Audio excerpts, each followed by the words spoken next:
It is wonderful to see you all here.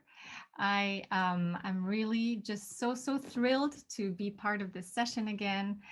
Um, you were just hearing Angelique Kidjo's new album, Mother Nature. By Angelique Kidjo. If you have not heard it before, it is certainly a wonderful album to start bringing into your students because the lyrics are very powerful.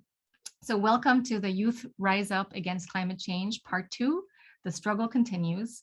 My name is Elsa Vie, and I am the Boston University African Studies Center Outreach Manager, and I will be the technical support for this session.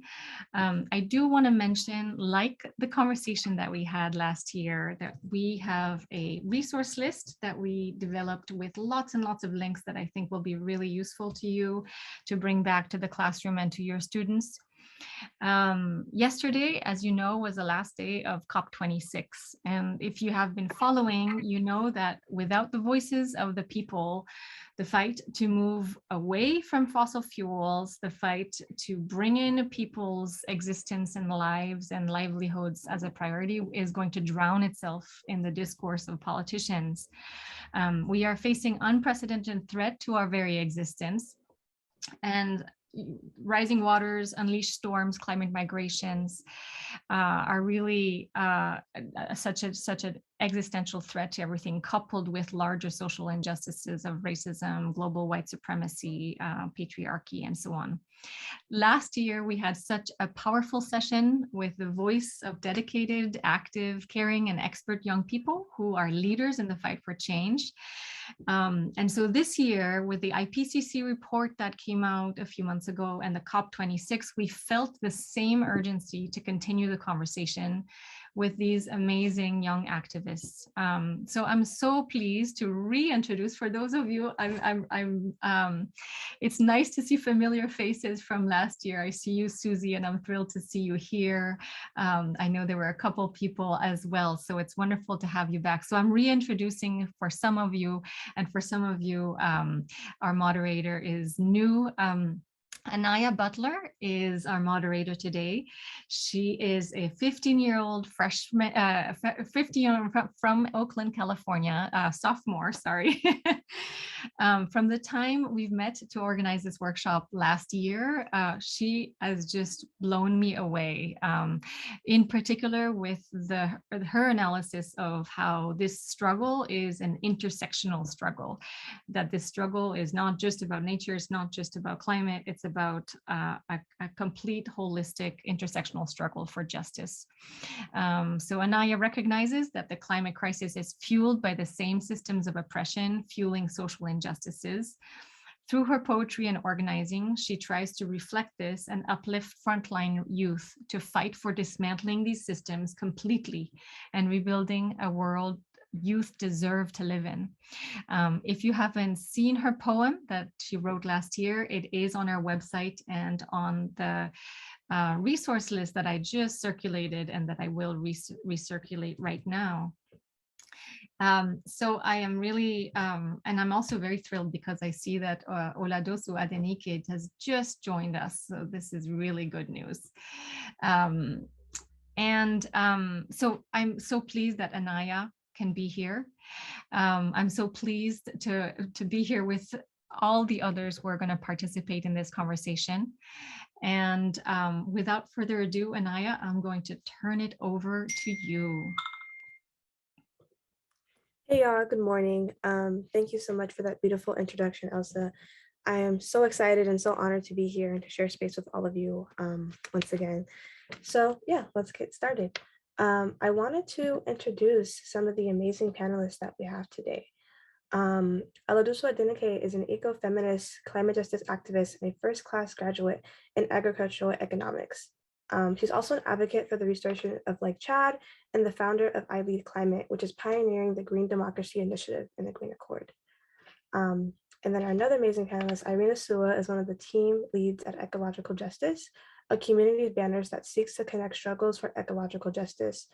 Ecological Justice educates, organizes, and amplifies the individual and collective efforts of communities toward attaining food sovereignty, reclaiming green spaces, and transforming community spaces.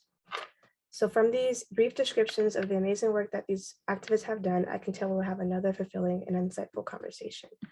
So once again, I'm so excited to be here and to be sharing space with you all.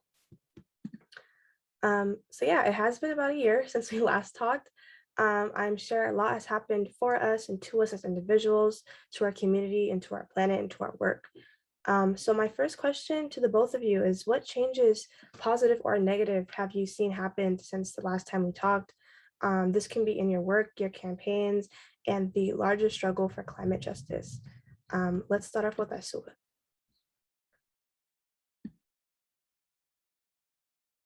Thanks, Aniya. Let's start with the positive. So the collective has grown, and well, for those who are hearing about the collective for the first time, it's a collective of ecological groups, basically trying to sensitize and amplify community actions on food sovereignty, public spaces, and many more. And so we have grown in terms of having a few community resources up. So we visited one of our community eco resources today and had a bit of fundraising. And so the resource center hosts a women and children collective. So at least children in that area have a space to come and, just sit and read and learn lots of things. We have also managed to farm up like more networks of young people to join. And we managed to have our local conference of youth, which had representation for the first time of youth doing work in the informal settlements. And so I think those are the positives. The negatives is that a lot of our public spaces have either been fenced off or just generally taken away from the people. So like in the city, 4 green spaces have either been fenced off or just like there are concrete walls around them, so we are not able to access them anymore. So one of them is going to be a museum. That's what they're saying, but we don't know what's going to happen for sure. This year, around 4 lakes have swelled up, and people have lost livelihoods.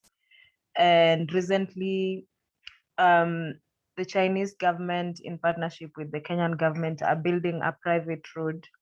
And just this month, 15,000 people have been rendered homeless, either through forced evictions or the demolitions that are happening to pave way for that road.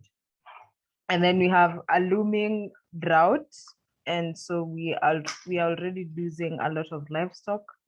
As of yesterday, we had lost about 6 giraffes due to the drought, and so many other which have not been reported yet. And so we feeling the impacts of the ecological crisis at this time firsthand, more than ever. And we are trying our best to get people to connect this to the systemic crisis, because the ecological crisis is a crime of capitalism, really. It's a natural consequence of the political and economic model that we are under at this time. Yeah. Thank you so much for your response. And yes, I have also experienced both positive and negative impacts. I would love to hear from Oladosu about what has changed for you since the last year.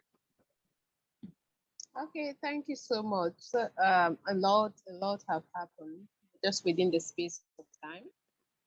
We saw it with the COVID-19, how it led to loss of lives, livelihoods. As we are trying to deal with ecological crisis, we're also trying to deal with another health crisis. that was stemmed from environmental intrusion and the rest. So it's a very big problem that we are getting into. You see that we are trying to solve the defining issue of our time. And so also very important, the fact that about my activism, that I now have places like I'm now moving to different audience, to wider audience, to speak to, part of it is my speech earlier this, that was in September/October, that was invited to Germany. Stuttgart, a theater invited me to give a presentation, a speech on two different occasions, two different presentations about the climate change crisis, because they need an African voice to add to the stage to bring the perspective of what is happening around our region to their region, since the climate change crisis is Africa is bearing part of the biggest share of the climate change crisis, and also representing Nigeria also the second time as a Nigerian youth delegate for the Conference of Party, which is COP26. And another form of its kind is the fact that we're able to secure our office here in Nigeria, the Elite Climate Action Initiative, where you can interact with us, you can visit us, you can speak with us, you can collaborate with us. So we are getting wider, we are getting to that audience. And yeah, we are saying that we are seeing government people trying to recognize the fact that the climate change crisis exists. And we are trying to see that we are demanding action appropriately for them. For that of the Lake Chad issue, as you all know, that I am passionate about it, advocating for its restoration. It's also a very important part of me that it's also, I was able to give a speech during the United Nations Day here in Nigeria. It's a global issue. It's a global day that different countries celebrate it in their own different forms. So here in Nigeria, I was invited to give a speech as the youth representative in Nigeria, where I made mention of Lake Chad, women and girls, and I also talked about the upcoming conference of party, which is COP26, of which is just concluded. And a lot of things have also happened, many things, but these are few of those things for me not to waste your time or to bother you more about many things. But it's a mixed feeling. Some really affected us.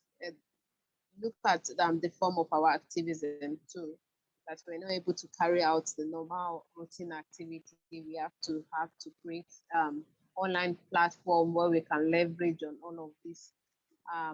That way we can leverage our action to see that we get our voice being heard, not only in the local form, but also globally. So thank you.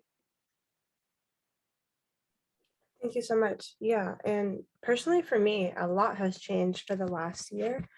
My role in an organization I'm part of, Youth versus Apocalypse, has grown tremendously. I have been leading creative writing workshops with youth to sort of like help them express how they feel about climate change and how it's affecting them. I've also been honored enough to be going to these meetings with one of Joe Biden's assistants when it comes to climate change legislation, and I've been able to go and to give input along with many other youth and other adults across the country about different bills and concrete plans to sort of get us away from non-renewable energy sources, included like fossil fuels, and to start helping us put in legislation and plans that will help frontline communities, that will help the climate catastrophe that we're in. So that has been an honor. And yeah, for negative impacts, I think COVID, just because it infected so many different aspects of my everyday life, but just like with the work that I do, along with the youth that I work with, and along with other people that I work with, just like the loss of life, the loss of homes, the loss of jobs. The area that I live in has been highly gentrified. A lot of neighbors that I've sort of grown up with have moved away because of COVID and have lost jobs they've had for a very long time because of COVID. So that has been a negative impact. My own education, not being at school has like had a toll on my mental health and just had a toll on how I learn. So that has sort of been like a new experience with me because I sort of missed out on my first year of high school. And so now we're back in person, but that was like sort of a big transition for me. And then just like with organizing in general, not being able to be out there in the streets, helping organize youth, get youth out there, and just learning about the different tactics of change. But I do think me not being able to sort of organize climate strikes and protests has helped me learn about other ways that I can help youth get involved, other than, physically being out there in the streets, like what other ways we can, let politicians know and our power holders know sort of like what we want and what we demand. So yeah, this year has been a year full of learning, growing, negative and positive experiences. But I feel like they've all helped us grow and sort of like learn ways that we can move forward and progress. So thank you, y'all, all for your responses. So moving on to our next question, which has to do with COP. Many people know this, but just in case you don't, a big conference, COP26, took place for 12 days, starting November 1st to November 12th. It ended yesterday. Many world leaders and just people across the world gathered and discussed plans for tackling the climate catastrophe we are beginning to live in. And I know Oladosu took place in this conference, and so I wanted to ask Oladosu, how has your experience been at COP? Have there been any gains? Do you have any critiques? Would there be anything you would change about it? And what type of things were discussed there? Yeah, thank you so much. So I have a lot of questions, like existential questions to ask, of which I wrote it in my article in my blog, www.womenandcrisis.com. If you could check through the latest article I just dropped in yesterday, looking at the conference of the parties from an African perspective. And I could find out that it is not inclusive, and the conference is not for us, and it is not by us. It's just a regular kind of meeting, like a talk show and not an action show as it should be, because I evaluated it looking at it from the fact that if not for 2020, that the COVID-19 eroded that part of the conference, it would have been the 27th conference, of which I am 27 this year. That means since when I was born, the conference have started, and nothing have changed. We still have the same cycle of commitment, the same cycle of lack of political will, and it just keeps going on and on and on like that, And here we have young people trying to demand for action and trying to make our leaders see the fact that this reality is going to happen to everyone irrespective, because I have come to understand the fact that if Africa is not safe, nowhere in this world will be safe, because it will lead to border issues, just like the Mexico-US crisis, the Syria crisis, and the other crisis that is springing from climate change crisis, conflict, COVID-19, and the rest. So we have a lot of sea crisis, climate change, conflict, COVID-19, and the rest kind of crisis that is affecting us right now. So the conference of parties, I was also expecting issues like that of the Lake Chad issue being at the center of this discussion, because this is a crisis that is not just affecting Nigeria alone. This is affecting Nigeria, Niger, Chad, Cameroon, and other Central African countries. So this kind of crisis, it requires parties coming together, discussing ways at which we can use to restore this lake back to its stability, so that the people in this region, like mine, could be safe from any kind of crisis of displacement or being vulnerable to join hand group of people. But I didn't see such discussion.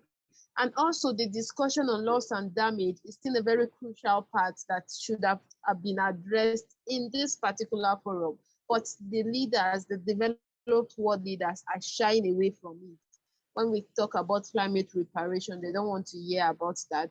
They just want it to they just want to keep emitting, while they keep blaming us for our population issue, that our population is our problem. But they don't want to see it through the lens of theirs, that their emission is our problem to our population. Their emission is the one that is making us to be vulnerable to this kind of crisis, because it is not enough for us to adapt to the climate change crisis, why emissions keep rising. It's not going to work that way. So it's something that needs a global cooperation, which was lacking clearly at COP26, that the biggest polluters are shying away from their responsibility and trying to use the word, trying to see how they can buy their way in as usual. And this is a conference of party that took them more than a year to organize, bringing in stakeholders that they think will make things work. And it's still the same way it is. It's a very shameful thing that it's still reoccurring itself again. We thought that of Spain was worse, but this is just not it. It's not satisfactory. It is not how it should be, because it brought in leaders, just as the Paris Agreement. This conference of party also brought in leaders from different countries to still make another declaration. Declaration they knew it can't stand the test of time. And they are still making the same commitment of 2050, 2060. And I wrote in my article that I just, the blog site, which is just been displayed just now, that for leaders making commitment of 2050, 2040 or thereabout, will they still be in president forever? So they are just invariably trying to shift their responsibility to the future generation, for them to take the responsibility for what they never caused. So it's totally unacceptable.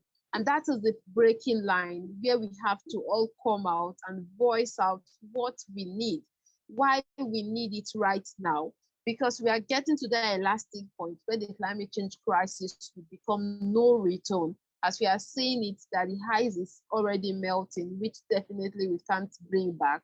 And every other thing is too, we are losing our crucial part of the ecosystem to the climate change crisis.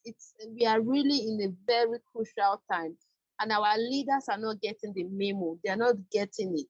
They think with their money they can buy their way out, but it doesn't work that way, because we have seen it in the COVID-19 that even people that were even rich were the one, even victims, they were the ones suffering from this crisis. That is what climate change is. I usually say something that climate change is a crisis we cannot quarantine or isolate for. And that is why it's a very important and delicate issue that we have to deal with now, because we don't even have vaccine to cure a climate change crisis. Once it gets to the point of no return, there is nothing we can do. Like now we have AstraZeneca, we have Moderna and the rest, just to subsidize the issue. But for the climate change crisis, it is not so. And that is why I joined my voice with other young people. But it seems like the leaders are not ready to get it. They don't want it. Like they still want to continue with their business as usual. And that is why I stated in one of my articles in my blog post to just what have been shared in the site, in this chat.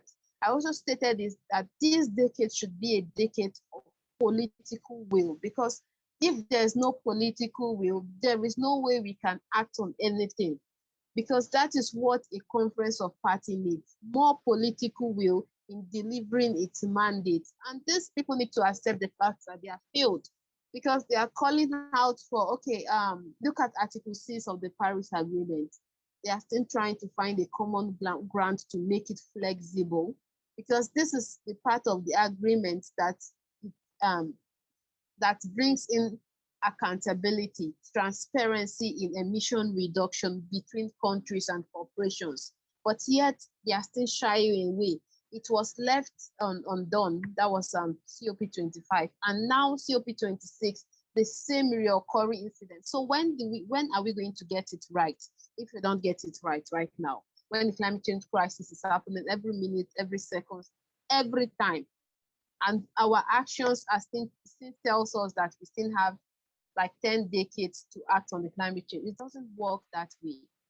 Looking at the climate finance of 100 billions annually since 2009 to 2020, which have just passed, none of those commitments have been met so far, so good.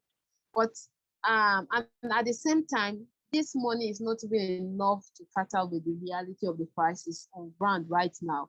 And that is what it means when we are trying to postpone climate action into the future. We find out that some policies, some things that we should have done a decade ago or more doesn't even fit with the reality on ground right now. And that is why we have to act now, and we have to act fast. So those are many of the discussions that came in. The loss and damage, women and girls, because that was what I was particular about, that how do we center finance for women and girls to have access to land, education, energy, and other basic resources that they need in tackling the climate change crisis, in contributing their own quota to saving the planet, so that they don't left behind. Everyone is taken together in solving the climate change crisis, because no one person can solve the crisis alone. We all have to come together to solve the crisis together. Yes, thank you so much. I could not agree with you more. This is something that is not an individual fight. This will take as many people as possible. And I really just want to go back to what you were saying earlier about how the climate crisis is not something we can, isolate from or quarantine from. It is a problem that we are facing head on right now, and that many people have already been experiencing. And, some of the effects right now are already irreversible. And so right now we're not at a point to be negotiating, with lives. This is a point where we actually had to take action before it gets even worse. So thank you so much for all of your answers. I find that, very similar to what the other responses I've been hearing from other people who attended COP, but also just very true and very real to what's going on now. So thank you for that. So while we're on the topic of COP, I wanted to watch Vanessa Nakate's speech from COP that Elsa will show us when she's on your screen, and then we're also going to watch Oladosu's amazing interview. So yeah, I'll pass it over to Elsa to share screen for that.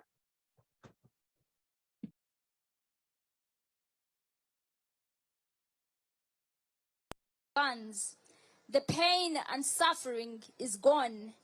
There is a celebration of the people because the disasters are gone. Our history is visible. There is no fear of losing different parts.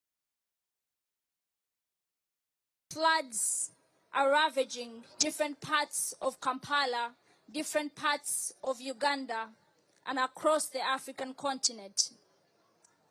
Historically, Africa is responsible for only 3% of global emissions, and yet Africans are suffering some of the most brutal impacts fueled by the climate crisis.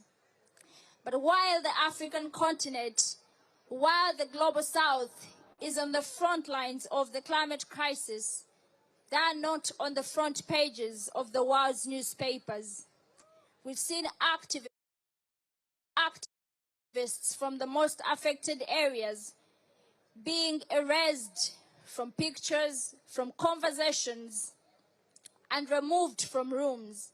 But how will we have climate justice if people from the most affected areas are not being listened to? The climate crisis is here now, but the dry land can be glad again. The farm. I'm going to stop here. Thank you so much. I think that was an amazing first part of the speech. Oladosu, I wanted to ask, what is your response to this interview? Or not the interview, but the speech? What are your thoughts about it? Please, can you come again? Yeah, I wanted to ask, what are your responses to this speech by Vanessa Nakate? Yeah, definitely, because during a side interaction at the COP26, I made mention of the fact that Africa is being the largest share of the climate change crisis. And this is something that it's going to affect everyone, irrespective of where we are or where we are from. It's just a matter of time, because we have seen it in the Germany incident, the flood that happened. But the most important thing is that Africa doesn't even have the capacity to adapt. We don't have these insurance processes. We don't have all of these things that could kick in to protect the lives and the livelihood of the people. And that is why we are the most hardest hit by the climate change crisis, leading to biggest displacement. And all of this displacement, it fuels armed conflict as it is currently in Nigeria, where we are seeing the rise of institutionalists because of the fact that people are losing their livelihoods and there are no ready alternative. At the same time, in the continent of Africa, we are seeing climate processes and events happening at the same time. What did I mean by this? The flood, the drought, desertification, low yield in agricultural proceeds. And I'm going to give an example of where I schooled. I schooled in the food basket of the nation. When I mean food basket of the nation, it has arable lands, fertile lands, water, and the rest. And so due to that effect, the northeastern part in Nigeria is faced with drought and desertification. And these people's occupation is farming, and they are herdsmen at the same time. So in the process of them to seek for greener pasture, they have to move to the north central part of where my school is located.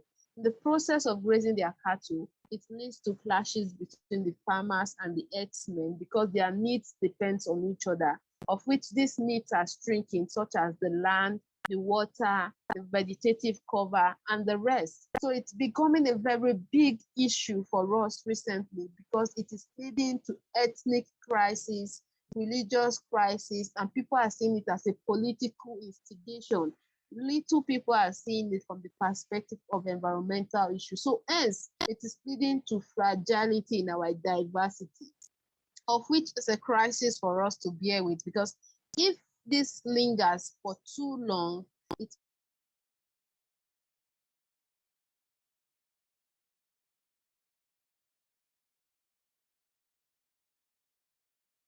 Did Oladosu cut out for all of you? I too? think she's having some internet issues. Okay. Maybe. Yeah, one of the boundaries of using Zoom. I'm not sure how long she's going to be out for, but in the sake of time, I want to make sure that we get as many fulfillful and insightful comments as possible. So Asuwa, I would love to hear your response to Vanessa's speech.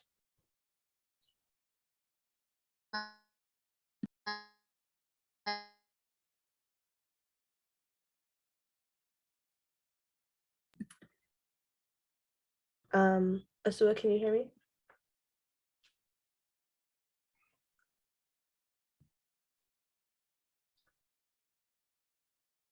Oh, it seems we've lost Oladosu and Asuwa.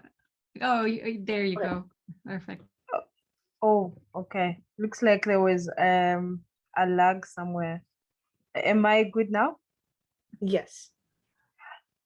Well, I was not at COP, but I spoke at a few events virtually. One of them being public transport. The future is public transport, and what Vanessa was talking about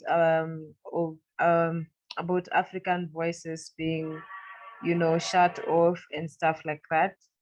So we sat there and listened to everybody else talk about their ambitious plans for their cities and stuff like that. And when it was our turn, they gave us 1 minute. Like all of us from Africa, Brazil, and every other place, they gave us 1 minute each to talk about our transport system. And I was just wondering, like what sort of nonsense was that? And so these are things we experience, and that's why I am always very reluctant to go to quote unquote high level meetings, because a lot of times it's talk shows, it like you just know they're taking us, we just know they're taking us for a ride and there's nothing they're going to do about it. And so I have never been very enthusiastic about going to COP. And even when some of the people from the UN and the commissions and all those things were looking for engagements. I was just like, let's come back from COP after everything is settled, and then maybe we can have a meaningful engagement. And so I really relate with what Vanessa is talking about, and also the part of always receiving the blame, for things that we really don't take part in. Other people do it, and then we feel the impact. A few months ago, one of our teams did a brand audit of some of the polluters in the city, Nairobi. And I didn't know so many of those brands. And so when you're telling us it's our responsibility, we are the ones throwing, waste, we are the ones dumping. And then when an audit is done, we don't know some of those brands. So how did they make their way here? And the brands that were on the top, so many households cannot even afford them. So it means that's not their waste either. So what's that waste doing in our residential areas? Because a bottle of Coca-Cola, a plastic bottle, 500 ml of Coca-Cola, for instance, is more than half a dollar. So many households wouldn't spend that much on just one bottle of beverage. So, and yet you find all those bottles all over the place where we live, in our rivers, and so we are always bashed all the time. The population issue, when we raise some of these issues, sometimes we are told our data is not credible. What's not more credible than a lived experience? Like, we see them, so just how credible should that data be? And such things. And sometimes when people talk about the population issue, I am just surprised, because in Kenya, for instance, we have over 65% of arable land, and we don't have access to most of it. It's like 5 families owning 3/4 of the country, and the rest of us are scrambling for a quarter. So, which means we are not even exploiting the potential of our natural resources yet. So when we tell us we are so many, just what are you talking about? And I think that's the reality for a lot of people across the African continent. You have lots of natural resources that we do not have access to. So I really relate with what Vanessa was talking about. Thank you so much for your response. And it's unfortunate that you can relate to what Vanessa was talking to, but unfortunately, it is the reality. And from the people that I talked to that attended COP, it was more so like they invited these, frontline communities and countries who are actually being affected by climate change right now and have been for a very long time, invited them to talk for about, like you said, a minute. And then it was more so just for them and for them to say, oh, well, we invited them, so we did our part, not actually passing the mic and giving the platform to these communities and to these people who are experiencing the effects of the climate crisis right now and actually living through it, to allow them to talk and to really, fight for their lives over this catastrophe that we're, beginning to see more and more of and experience more of. So yeah, from what I've heard at COP, it was not the greatest thing. And I think some ideas that were floating around were just like having a conference that's not COP, but a conference that's actually, for the people, by the people, and the people who are actually being affected by climate change. And so now, after hearing what you were saying, I think that would be a great idea to start putting into action, because we are not going to get change if people who are profiting over the lives of people who are dying from the effects of the climate change, along with other systems that are fueled by capitalism and just the practice of profiting over life, we're not going to get anywhere. And so we have to start, just taking over and, taking our power and just realizing that this is like the chance to really fight for our lives, because this is like the one moment that we have. So yeah, thank you so much for your response. I also see that Oladosu was back. I'm so glad that you're back. I hope there are no more internet troubles.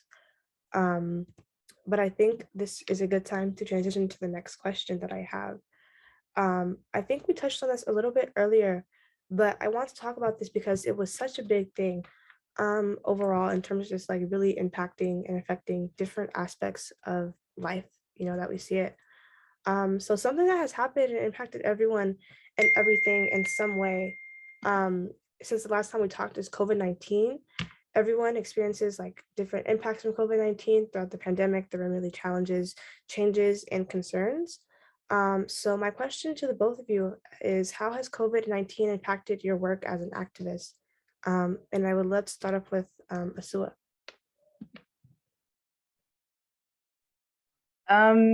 So first of all, we've lost people to so many other things, like way more than COVID.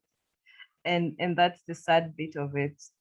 So to the police and suicide, we had some of the highest suicide rates at that time. And so people were just dying from, other more systemic things. And at some point, I felt like the police killings and the brutality was sort of triggering my panic attacks and everything else. So it was such a hard time, because not a day passes without either someone disappearing or someone being shot by the police or someone being lynched by the police. And so they've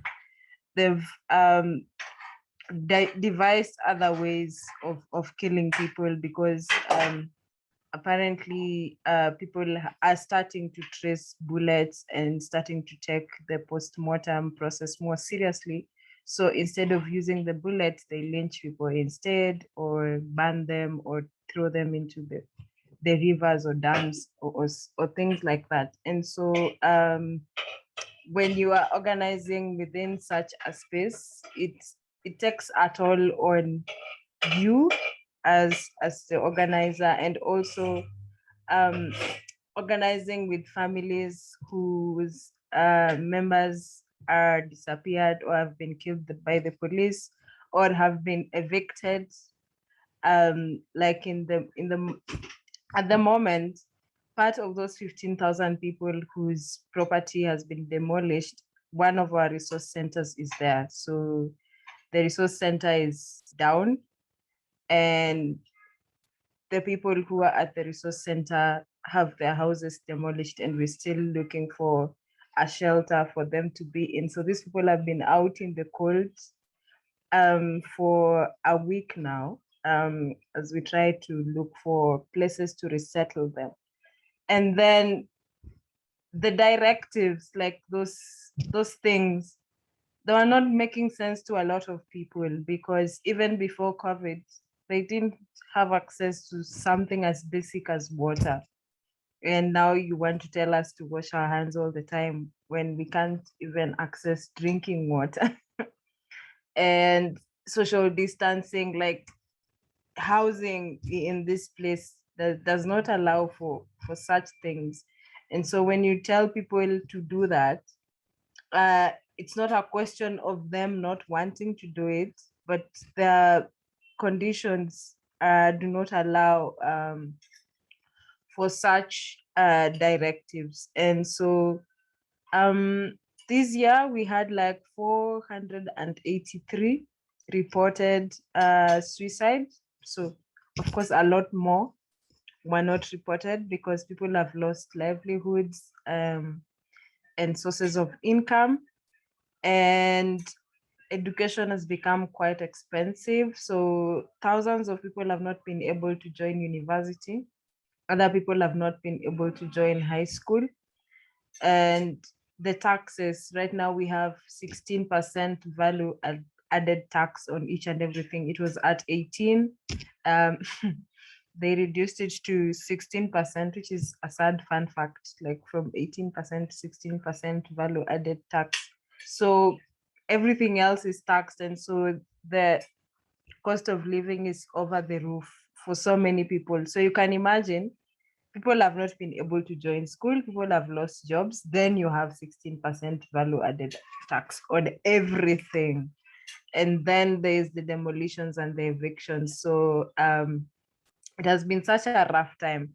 Last year we were not allowed to have gatherings and stuff like that, and a lot of stuff moved online.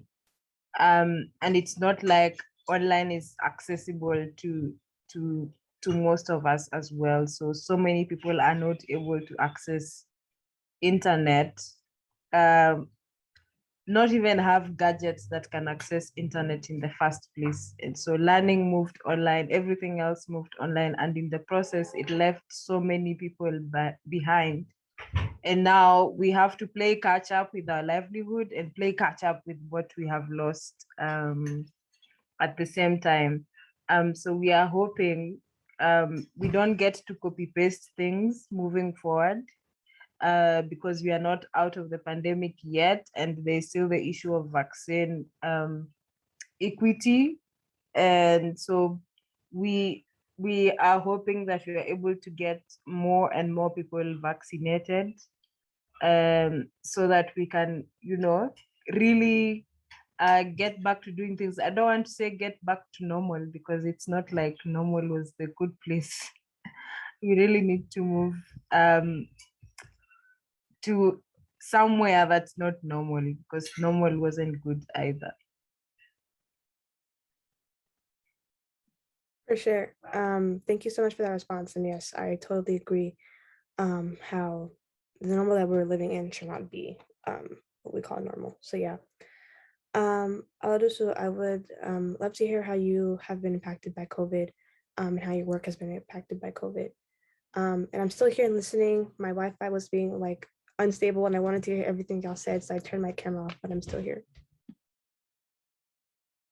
Okay, thank you so much. So I would say that the COVID-19 came with a very huge challenge, and it's very, very unfortunate that we lost many people to it.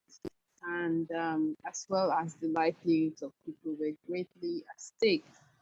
And at the same time, it has taught us that we need to include the voice of our environment in whatever we do, most importantly on democracy. Because I believe that a green democracy is needed at this time to build the resilience in such a way that it could help our capacity to be able to adapt to the impact of climate change crisis in such a way that it will be a government for the people and the environment, by the people and the environment, and for the people and the environment. That way, it makes it holistic and not just for human alone, because the climate change crisis and the COVID-19 are the same thing. The COVID-19 is telling us that the voice of our environment is connected to human health, as the state of our planetary health is greatly at stake. The same thing as human, that the more we'll be prone to more pandemic, diseases, and the rest. So this COVID-19 have shown, and it have affected us in such a way that we have to find a place whereby we can, like, it gives us option. It have created another avenue at which we can use to demand for action. Just like for me, I have to keep writing on my blog.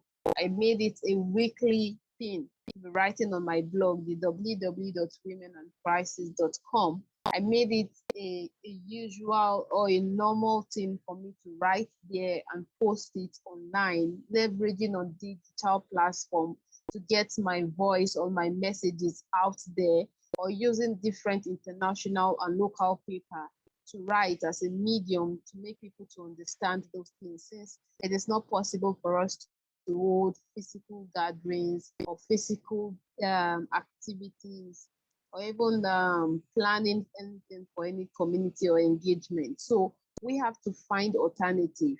It has given us that we have to leverage on not only just the physical platform, but on digital platform, in trying to balance the climate action, of which I was able to carry it out.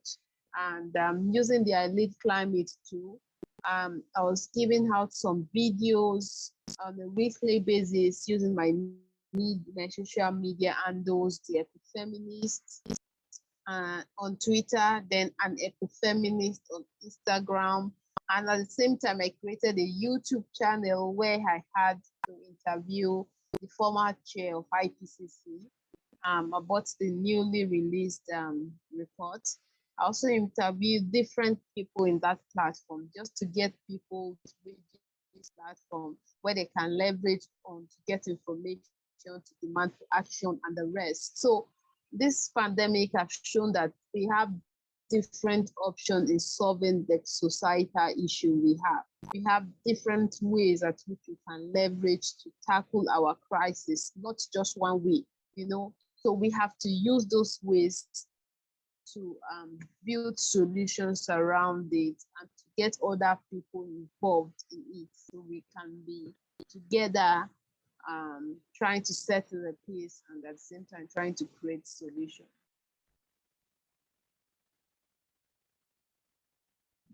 Thank you so much. Yes. Well, I have some similar experiences from y'all from COVID. As I was saying earlier, it just pushed me into becoming an organizer that just organizes in so many more different ways. Prior, before COVID, I was organizing climate strikes, these in-person protests, actions and events, and so I wasn't used to being on Zoom for long amount of hours just talking and talking and talking about what's going on in the world and what we can do about it. Well, what we can do about it, but not organizing a protest. And so my official title in YVA is the Hip Hop and Climate Justice Initiative Coordinator. And this program is a program that uses hip hop, but really all types of art to get youth involved with just work in the climate justice movement. I've been writing poetry since I was 8 and performing spoken word since I was 10. And so I say that because that is how I got involved into becoming an activist and an organizer. That was my medium, and I feel like a lot of other youth can relate to that. And I feel like youth feel like they don't have a place in the movement because they can't lead chants or write a speech and go perform it, or what other sort of descriptions of what an activist is because of stereotypes and everything. But I wanted to help youth realize that they can get involved in any different way that they could, and so it's helping them gain and further their skills as an artist, but also realize they have a place in the climate justice movement and helping the movement as a whole. So I think that has been the most impactful thing and change that has happened over the pandemic personally for me and for my work, and so I'm grateful for that. And so I see that we're running up on our Q&A session, so I wanted to ask the panelists one last question, and I always think it's good to end off on a positive note, because of all the amazing work that we do. So I wanted to ask both of you, what gives you hope and what keeps you going, and just what inspires you to keep going and what motivates you. And let's start off with Oladosu. Okay, thank you so much. I would say what inspires me is the fact that we have more young people in the fight for climate justice. So invariably, the climate justice movement have the face of young people that are ready not to give up the cause and to do whatever it takes to see that our leaders get a listening ear and are able to act on the climate change crisis, because this is a crisis that is a defining issue of the present and is going to define our future if we don't take the necessary action. And another hope that I see is the fact that we have young people doing amazing work across all sectors, trying to see how they can be innovative even without any form of sponsorship or support. They are trying to use their money to go extra lengths to seek for solutions for their communities. They're trying to bring more solutions on the table to see that they are also being part of the solution in tackling the climate change crisis. Another thing that gives me hope is the fact that the climate change movement, it's something that needs everyone, like everyone to join, irrespective of where you are from, irrespective of where you are from, your age, your educational barrier. It has nothing to do with it. It has to do with even though you are old, you're young, educated, uneducated, black, white, everybody coming together to form a solution to see how we can help move our world um, forward. So it has no barrier in such circumstances. So there are several things that gives me hope amidst all of this kind of crisis happening, amidst all of this disappointment, unsatisfactory conferences, event outcomes, and the rest. But and also what gives me hope is the fact that the women are championing the cause of the climate change action, like the climate justice action. Women are at the forefront of this fight. And that is why it is looking like we are having strong voices from around the world leading the movement, and the movement is becoming more powerful because we, the young people, young women, we are not ready to give up with anything. We are ready to do it with whatever it takes. So I can see that the movement has more women, even though they are few enough, but we are very powerful with our strength. And you could imagine if we now have more women in the movement, how strong it's going to be, that our leaders will not be able to withstand anything but to act on the climate change crisis with what they have. Thank you. Thank you so much. Yes, I totally agree with everything you just said. Um, I'm just blown away. Thank you so much. I would love to hear from Asuwa about what gives you hope and what keeps you motivated. Well, this here is hope because we have an all women panel. A lot of time we don't get to see that. And more and more teenagers are getting to connect the climate crisis to the political system. And I think that's very important. And that's the link that has been missing for a long time. And we're seeing that more and more. And as shitty as COP was, I am glad that there were like more fierce women voices from the Prime Minister of Barbados to so many people across the side events that I attended, who were like, people were very real and outspoken about the realities of what they call the global south, and were able to call out people who were either misanalyzing or just who did not want to just recognize our realities that we go through as people who have been alienated from these processes. The children within the ecological justice movement, their enthusiasm just gives me a lot of hope, because sometimes you just wake up and say, I'm not going to do this thing again. But the kids their energy is so raw and they are so passionate and they have so much energy. Like sometimes I get tired, but I still have to go on because that fire they have sort of fuels your soul to go on. And so so the kids give me a lot of hope, and also the fact that more schools are calling up on us to support them, to help kids start off environmental projects is also a good thing. And I hope with time we are able to get, because children spend a lot of time in school, and I hope as time goes by we are able to get more and more schools get ingrained into this. Because I noticed that with children, when they set off their mind to do something, they put all that energy into it, and that gives me a lot of hope.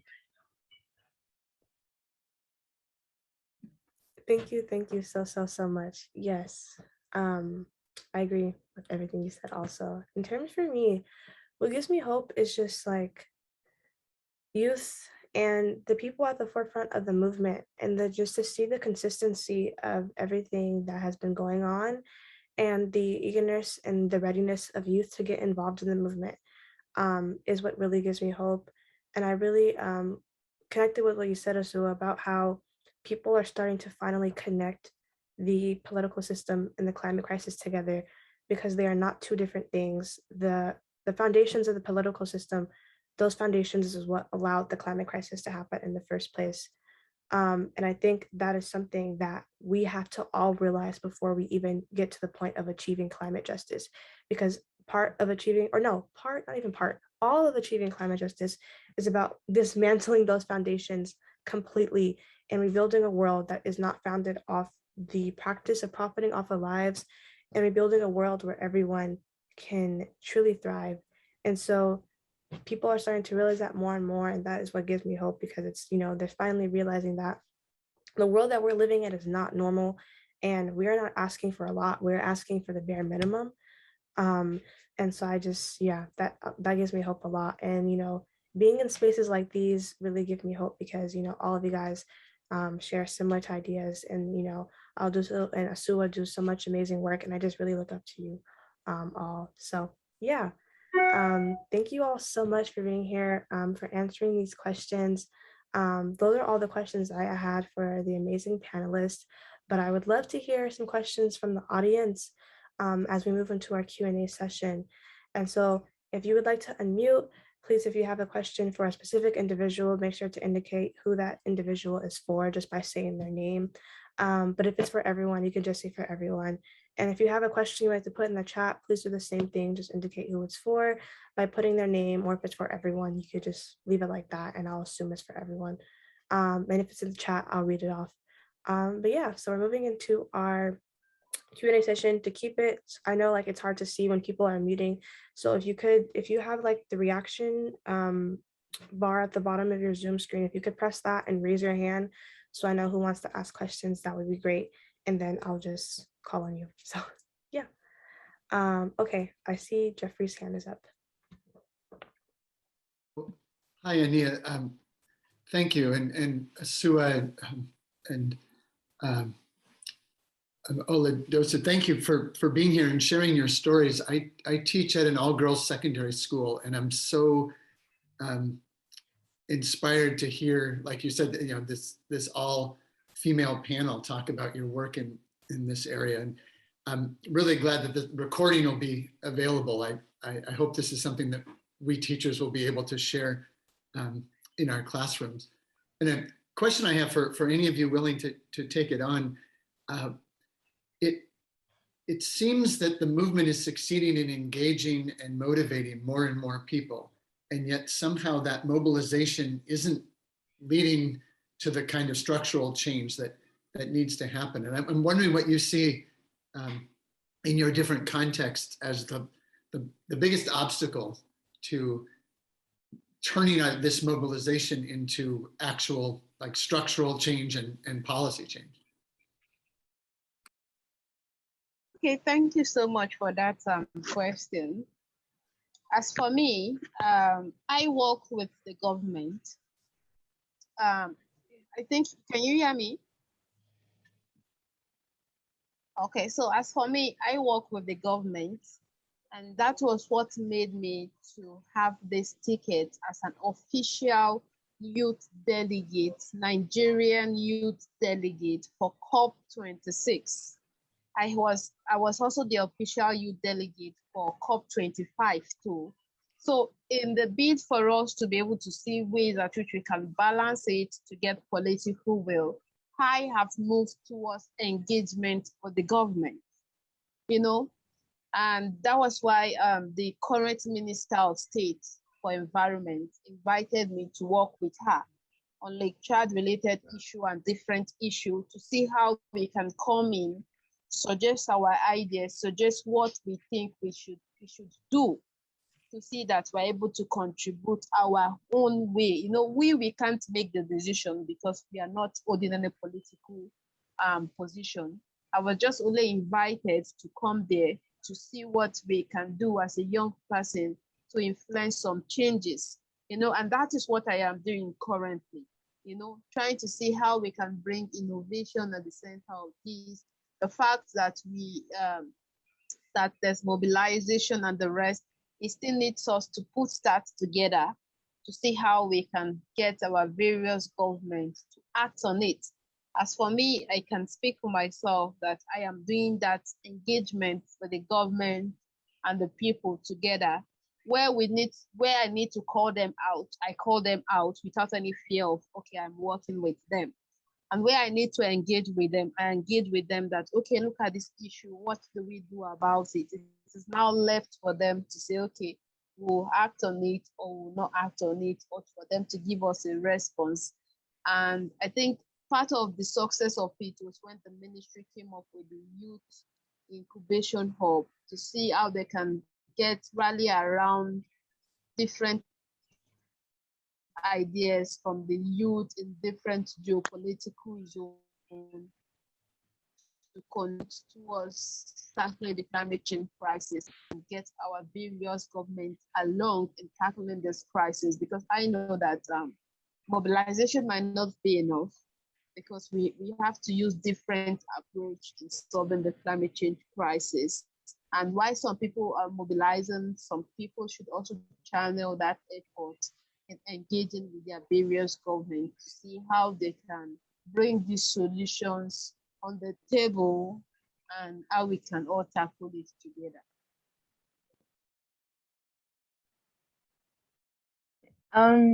So we are fighting against a system that has dominated us for a century, and so dismantling it is quite some work. And it is just now, or rather recently, that people are getting to connect the ecological crisis to the political and economic system. And so it will take a lot of work and quite some more time to reach to a place where we can get structural change. Because at the moment, I am a realist, so I'll say it as it is. And so in the African context, we inherited neo-colonial states. So it's difficult to expect that these people would do any better or they would change. There are systems that just have to go. Like, we can't reform them. We can't, because we reform and then we go 10 steps backwards. And so we can't just afford to do that anymore. Because we've had the flag or / paper independence, then we had the multi-party movement. Now we have moved 10 steps backwards from what the multi-party movement did. Then we have the new constitution, which we had in 2010. It is not even a quarter of it is being implemented. And so we can't afford to start putting more effort into any reforms, but just to work towards dismantling this system entirely, because it doesn't work really. And so for us, decades of colonialism and then decades of neo-colonialism. And so the mobilization bit is just but the first step. And then there is the making people conscious of just how this structure works and getting people to understand that as bad as it is, that is how it was meant to be. And so we should not be surprised or act like it can do better. It is working exactly like it was designed to work against us. And so we need to build alternative systems that work for us. So it might look like the momentum is growing, but the structural things isn't happening yet, but it's because it actually needs more work. And again, you're up against people who have all the state machinery, and we are unarmed people fighting against these people. So there's still a lot more organizing that needs to happen. We appreciate the fact that the consciousness is rising. We hope it goes better and better. And thanks to advancement of technology, it's a little bit harder to lie to people these days than it was when we had to depend on books and everything. And so they banned books. So at the moment, Uncle Zooks deletes our posts, but we can write them again. They censor our Twitter pages. We find other platforms, to use it. Like, there's so many multiple platforms. As much as there's a lot of censorship happening, I have had so many of my posts deleted. I was shocked. I was just doing an audit and I found out that he's deleted so many of my posts. So there's mainstream media blackout, but then we find means like Aniya said, we always find alternative, digital platforms to get our work going. Yeah. Thank you. And then going back to what you said about how these structures are working, they're doing what they're supposed to do. And so I think part of the reason why we aren't seeing as much, tangible structural change is because there are a lot of people in the climate justice movement. There are a lot of people who want to achieve climate justice, but some of the ways that people view how we get there are different. And, once people start making those connections about how how the political system and climate change connect, we'll see start more of those structural changes, because we cannot achieve climate justice through working within those structures that are there to blind us and that are there to oppress us, and so we have to really start working outside of those systems and start to dismantle them. But we can only dismantle them once we realize what they're doing and what they're aiding and what they're fueling, which is the climate crisis. And so once people come to that realization of like, how this is not only, this is about, climate change, the environment, the destruction of the environment, but it's also about the destruction of humanity, really, and how people are dying, and that we will not start to see change unless we work out of these structures, because these structures and systems are put into place. And so the people who are benefiting them can't see them, and the people who are being oppressed by them are continuously being oppressed by them. And so I think everyone in the climate justice movement has to recognize that, and people who have privilege need to check their privilege and recognize it and see how they can use it, not to work in the system, but to work out of it and to dismantle it and to build a new system that benefits everyone. And so, yeah, that's just my 2 cents on that question, but I really like that question, so thank you. I see that we're running short on time, but I do want to make sure that people who have questions have time. So does anyone have another question for the panelists? Yeah, I think Irene started answering the question that I had. And the question has to do with the realization of the neocolonialist structures that sort of bind and muzzle the voice of Africans on the continent itself, through the governments that are there, but also with what just happened with COP, where you're given only 1 minute to speak, and all the speeches that are longer are elaborate and they're saying nothing and there's no work done. It's clear that the agenda is to dissuade attention from the realities of the catastrophe that climate change is already visiting on Africa. And I think Aniya mentioned something that I thought was really significant, which is that there needs to be alternative platforms to COP. My question is, how does that look? How feasible does that look given the what you're up against?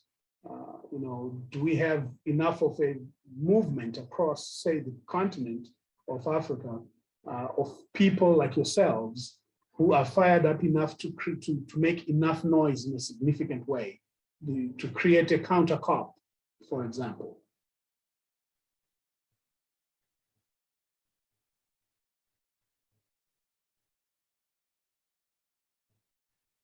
Sorry, I was having trouble unmuting. Did you have a specific, were you answering that question specifically to me? Sorry. Yeah, to you and to your other panelists. Okay, so I know we're running short on time, so I'm gonna keep this answer really, really brief.